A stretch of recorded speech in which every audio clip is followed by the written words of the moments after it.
this is Jonathan, and today I'll be installing a screensaver in Haiku OS. So the screensaver will be showing a binary clock, and I'll be installing it through Haiku depot. Just going to go ahead and click onto this install button. Okay, looks like it was able to be installed. So now I'm going to go ahead and exit from Haiku depot. I'll go down to the taskbar, I'll go to preferences, and then from here I should be able to state screensaver.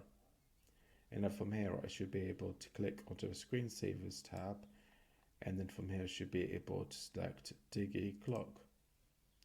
There's no settings that you guys can change, but if you guys can click onto this test button, as you guys can see, it works perfectly well.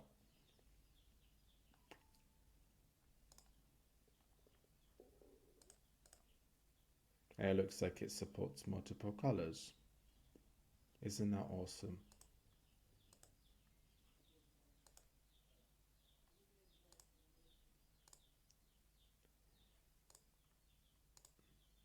If you guys like this video, please put a like and please subscribe, and I will see you guys next time. Bye bye.